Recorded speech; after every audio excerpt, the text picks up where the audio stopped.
श्री गुरुदेव दत्त, श्री स्वामी समर्थ. नमस्कार. तब्येत एवढी डाउन झालेली आहे, एवढी खराब झालेली आहे, तुम्हाला मी माझ्या शब्दात सांगू शकत नाहीये. कारण अंगामध्ये अजिबात माझ्या ताण नाहीये. मला उभंही राहता येत नाहीये. अशक्तपणा एवढा भरलेला आहे शरीरामध्ये, अक्षरशः पाय पूर्णपणे दुखतात. हाडकं अगदी दुखायला लागलेली आहेत. कारण काल रात्रीपासून मला जवळ-जवळ 8 ते 10 जुलाब झाले. त्याच्यानंतर मी सकाळी डॉक्टरांकडे जाऊन आलो. डॉक्टरांना दाखवलं. डॉक्टरांनी मला 2 इंजेक्शन दिली, औषधं दिली आणि डॉक्टरांनी सांगितलं, की तुम्ही रेस्ट करा. जर संध्याकाळपर्यंत तुमचं जुलाब जर थांबले नाहीत, तर तुम्ही रात्री दवाखान्यामध्ये, हॉस्पिटलमध्ये तुम्ही ॲडमिट व्हा. कारण तुम्हाला अशक्तपणा खूप जाणवलेला आहे. डॉक्टर मला विचारत होते, तुम्ही कोणतं टेन्शन घेताय का? स्ट्रेस घेताय का? डिप्रेशन आहे का तुमच्या मागे? तर मी डॉक्टरांना म्हणलं, "मला कोणतंच टेन्शन नाहीये किंवा मला कोणतंच डिप्रेशन नाहीये." मग डॉक्टर म्हणले, "तुम्ही काय बाहेर खाल्लेलं होतं का? काय तुम्ही असं काय पिलेलं होतं का? ज्याच्यामुळे फूडचा काय प्रॉब्लेम झाला का?" डॉक्टरांना सांगितलं, की "मी बाहेर कुठंच काही खात नाहीये आणि कुठंच काही पीत नाहीये. मी दत्तसेवेचं काम करतो आणि मी माझ्या घरीच सगळं बनवत असतो आणि घरचंच अन्न मी खात असतो. मी कुणाच्या घरीही चहासुद्धा पीत नाहीये." अक्षरशः अचानक 2-3 दिवस ताण पडला वर्ष श्राद्धाचं. कारण मी एकटाच आहे. त्याच्यामुळे वडिलांचं सगळं जे श्राद्धाचं होतं, ते मला बघायला लागलं. त्यात पाहुणे-रावळे आलेले होते. अशातच माझी तब्येत अचानक बिघडली. बिघडल्यानंतर खूप अस्वस्थपणा जाणवायला लागला. अक्षरशः आजपर्यंत मी कधीच हारलो नाहीये. एवढी संकटं माझ्या जीवनामध्ये मला आली, की मी कुणाला सांगू शकत नाहीये, की एवढी संकटं मी पाहिलेली आहेत. तरी मी वयाच्या 19व्या वर्षापासून खांद्यावर 50-50 किलोची वजं घेऊन अक्षरशः 1.5 किलोमीटर बाजारसाठी गेलेलो आहे. खूप कष्ट आयुष्यामध्ये केलेलं आहे. खूप दुःख आयुष्यामध्ये सोसलेलं आहे. जरी मला दुखणं आलं, आजारपण आलं, तर मी म्हणतो, "हे माझंच प्रारब्ध आहे." मी कधी देवाला दूषणं देत नाहीये. मी दत्तसेवेचं कार्य करतो. अनेक लोकांना मार्ग सांगतो. करणी असेल, भूत-प्रेत असेल किंवा त्यांच्या जीवनामध्ये कोणते दोष चिकटलेले असेल, अशा लोकांना मी जो मार्ग सांगतो, तो मार्ग सांगणं अगदी सोपं नाहीये. कारण काही-काही वेळेस काय होतं, की ज्या व्यक्तींच्या शरीरामध्ये खूप अशा निगेटिव्ह एनर्जी असतात, त्या एनर्जीही त्या आपल्यावर अटॅक करत असतात. मला सांगण्याचा उद्देश म्हणजे तुम्ही जर एखाद्याला चांगला मार्ग दाखवताय, तर त्याच्या नशिबात जर वाईट लिहिलेलं आहे आणि त्याचं प्रारब्ध खराब आहे आणि त्याच्या प्रारब्धातला भोग तुम्ही महाराजांच्या सेवेतनं तुम्ही त्या व्यक्तीला सांगताय, तर त्याचा जो भोग असतो, तो भोग कदाचित जो मार्ग सांगतो त्याला सोसावा लागतो. हे मी वारंवार पाहिलेलं आहे. हे माझ्या कुटुंबाने वारंवार झेललेलं आहे. आजारपण असेल, ते आजारपण बघा मागच्या 1-1.5 महिन्यातलीच गोष्ट आहे. ओवी आजारी होती. ओवीला जवळ-जवळ 8 दिवस ॲडमिट केलेलं होतं. त्यावेळेसही माझे ₹65,000 दवाखान्यामध्ये गेलेले होते. मी तुम्हाला सगळ्यांनाच सांगितलेलं होतं. वारंवार आजारपण येतंय, पण दुःख येतंय, त्रास होतोय, आवाजही निघत नाहीये. तरी पण हे दत्त सेवेचं कार्य जे दत्त आईने हातामध्ये दिलेलं आहे, ते शेवटच्या श्वासापर्यंत तुमचा दादा सोडणार नाहीये. तुमचा दादा निरंतर तुम्हाला मार्गदर्शन करेल. जोपर्यंत दादा जिवंत आहे, तोपर्यंत सगळ्यांना भेटेन. आत्ताच मला भोरमध्ये एक ताई आहेत. त्या ताई मला गेल्या 1.5 महिन्यापासून मला बोलवतात, की "दादा तुम्ही आमच्या घरी या. आम्ही तुम्हाला सर्व खर्च देतो येण्या-जाण्याचा." तर ताईंना म्हणलं, "मला खर्च वगैरे नकोय. मी येऊन जाईन. मग आम्हाला मार्गदर्शन करा. आमच्या इथं दत्त मंदिर आहे. तिथं अनेक लोकं आहेत तुमचे व्हिडिओ पाहतात. तुम्ही इथं येऊन सगळ्यांना सेवा सांगा." पण या 1.5 महिन्यामध्ये एवढा प्रारब्ध खराब चालू आहे. एवढं संकटावर संकट यायला लागलेली आहेत, की त्यातून मला बाहेरच पडता येत नाहीये. एकतर माझी नोकरी आहे, प्रपंच आहे, त्यातून व्हिडिओ आहेत. हे सर्व करत असताना, कष्ट करत असताना स्वतःसाठी जगण्यासाठी असा मी आयुष्यात वेळ घालवतच नाहीये. अक्षरशः एक-एक वेळेस डोळ्यातून पाणी येतं. अक्षरशः वाटतं, की आपल्याच वाट्याला हे भोग का आलेले आहेत. कदाचित असंही वाटतं परत फिरून शांत झाल्यावर, की दत्त आई मला या जन्मामध्ये खूप त्रास देते. का त्रास देते?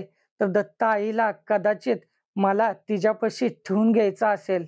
दत्त आईने मला 2 मुली दिल्या, म्हणजे मला बंधनातून मुक्त केलेलं आहे. दत्त आईने माझा वंश आता जागेवर स्टॉप आहे. म्हणजे मला 2 मुली आहेत. त्याच्यानंतर मी त्यांची लग्न झाल्यानंतर सुखा-समाधानाने दत्त आईकडे जाण्यासाठी मोकळा झालो. कोणतीही मोहमाया, बंधनं मला अडकवू शकत नाहीयेत.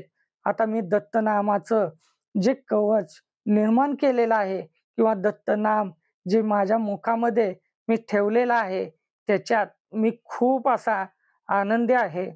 मला अक्षरशः गैरवरून येते. माझं खूप प्रेम आहे स्वामींवर. माझं खूप प्रेम आहे ब्रह्मचैतन्य आईवर. माझं खूप प्रेम आहे दत्त महाराजांवर.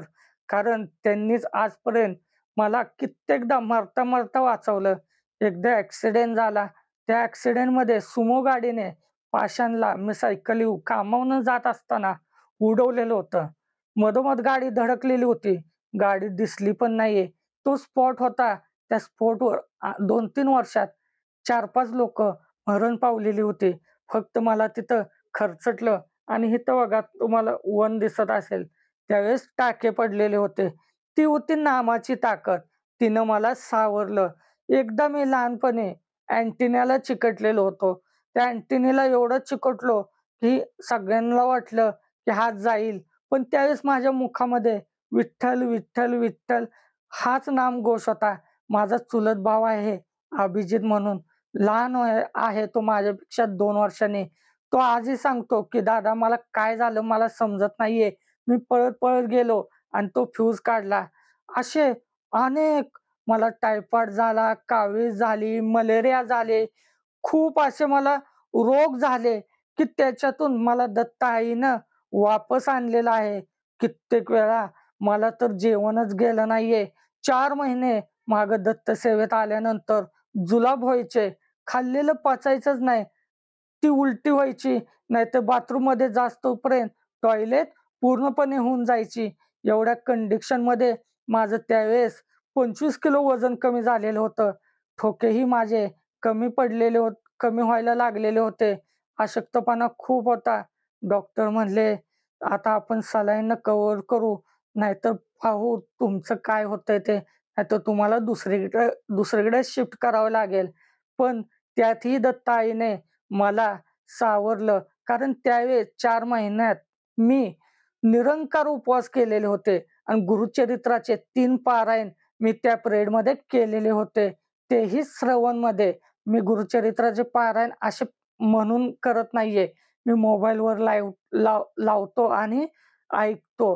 तर आता माझा घसाही सुकत चाललेला आहे. आवाजही माझा निघत नाहीये. संध्याकाळी मी डॉक्टरांकडे जाणार आहे. जर माझे जुलाब थांबले, तर मला डॉक्टर ॲडमिट करून घेणार नाहीयेत. जर जुलाब मला कंटिन्यू व्हायला लागले, तर डॉक्टर नक्कीच मला ॲडमिट व्हा म्हणतील. त्यामुळे माझा उद्या व्हिडिओ येईल गॅरंटी नाहीये. ही अपडेट मला तुम्हाला द्यायची होती आणि परवाही मला थांबावं लागलं, तरी मला व्हिडिओ टाकता येणार नाहीये. त्यासाठी मी तुमची क्षमा मागतो. पण मी तुम्हाला एवढी गॅरंटी देतो, जर डॉक्टरांनी मला ॲडमिट नाही केलं, तर मी निश्चितच उद्या तुमच्यासाठी दत्त आईच्या सेवेचा व्हिडिओ नक्की टाकेन. करणी बाधेचे असतील, कोणतेही व्हिडिओ तुम्हाला जे आवडतील ते मी टाकेन. तुम्हाला कोणता व्हिडिओ आवडेल तोही मला सांगा. तुम्हाला काय प्रॉब्लेम असले तेही सांगा. बघा हे शरीर एकदाच मिळत असतं आणि हे शरीर सत्कर्मासाठी लावायचंय. हे शरीर मातीत मिसळण्यापूर्वी अनेक दत्तसेवेकरी घडवायचेत. अनेक लोकांना व्यसनांच्या आहारातून बाहेर काढायचंय, मांसाहारातून बाहेर काढायचंय आणि आपल्याला हे सर्वांना मिळून अखंड असं दत्त संप्रदायाचं काम करायचंय. सगळ्यांचे आशीर्वाद माझ्यावर आहेत. खूप माता-भगिनींचे मला दुआ आहेत. की दादा तुम्हाला काहीच कमी पडणार नाहीये. खरंच मी भाग्यवान आहे. कारण मी जसा 5 वर्षापूर्वी होतो, त्याच्या आज जर तुम्ही विचार केला, तर आजही समाजातील लोकं असतील, नातेवाईक असतील, हे म्हणूच शकत नाहीये, की याच्यामध्ये एवढा बदल झालेला आहे आणि हा तोच अभि आहे का? आज मला एवढी लोकं आपुलकीने जवळ करतात. तेच लोकं मला 5 वर्षापूर्वी त्यांच्या पायापाशीही उभे करत नव्हते. जिथं जाईल तिथं धक्का देत होते. खूप दुःख सहन केलेलं आहे. खूप कष्ट केलेलं आहे आयुष्यामध्ये. खूप लोकांचा त्रास सहन केलेला आहे. अक्षरशः प्लेटा उचलायची कामं केलेली आहेत. इलेक्ट्रिक बॅटऱ्या उचलायची कामं केलेली आहेत. अक्षरशः चौकात उभं राहून उन्हात कामं केलेली आहेत. तुम्हाला सांगतो मार्केटिंगची कामं केलेली आहेत. Vodafoneला प्रोमोटर म्हणून किंवा फील्डवर कामं केलेली आहेत. तिथंही माझा अनेक लोकांनी पगार बुडवला. खूप दुःख आहे. मी परत कधीतरी माझी परिस्थिती तुम्हाला सांगेन. आज मी आतून गहिवरलो होतो. म्हणून मला मोकळं व्हायचं होतं. म्हणून मी तुमच्या सगळ्यांशी बोललो. आता मला चांगलं वाटेल. नक्कीच सगळ्यांनी श्री गुरुदेव दत्त म्हणून कमेंट टाका.